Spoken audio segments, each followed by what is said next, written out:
Pyetja tjetër është Kurani ka sevap nëse lexohet shqip. Është një pyetje që bëhet shpesh nga shumë teleshikues dhe dëgjues të nderuar. Të gjitha gjuhët dhe kombet Zoti i ka krijuar. Allah i ka krijuar. Normalisht që ka sevap edhe në gjuhën shqipe ta lexosh, për shkak se pejgamberi selam ka thonë folni njerëzve me gjuhën që ju kuptojnë. Mirë po në gjuhën origjinale, çysh ka zbrit ka sevap më të madh sepse është burimi kryesor i gjuhës, sepse kjo quhet ndryshe ta shpejthojnë edhe në anglisht international keywords, fjalë internacionale. Për shembull, paracetamol gjithku në botë i thon paracetamol, andolit andol. Pra, ka një gjuhë që thirret krijuesi që është gjuha hyjnore.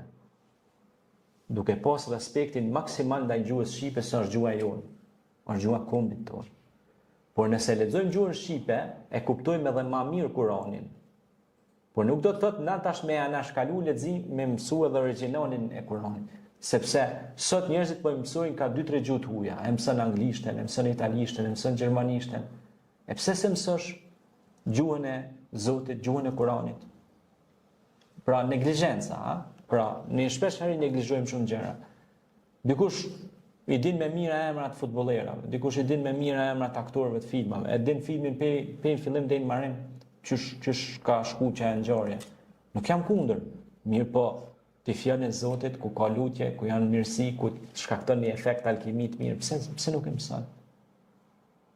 E kështu që për ata që s'kan hala mundësi me ditë gjuhën origjinale, mujnë me lexu shqip, por nuk do të thotë tash ata të pajtohen me çat pjesë. Mëso edhe origjinalin, se kur të lexosh edhe origjinalin edhe përkthimin shqip, atëherë ke arrit, domethënë me u kënaq me mjaltin e Kuranit, me hajken e thelbin e Kuranit.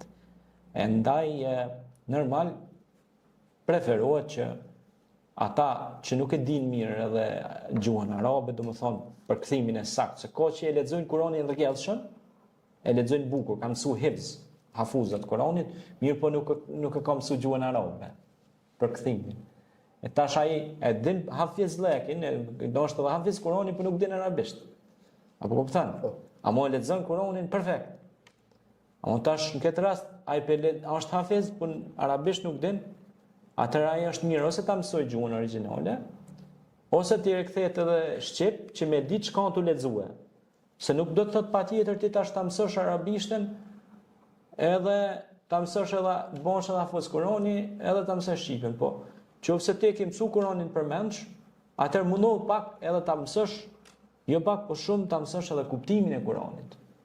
Le që në gjuhën arabe shumë fjalë në Kuran, për shembull një fjalë ka mund të kenë deri 17 kuptime. Për shembull Seifullah, shpata, thika, prerja, kjo, ajo.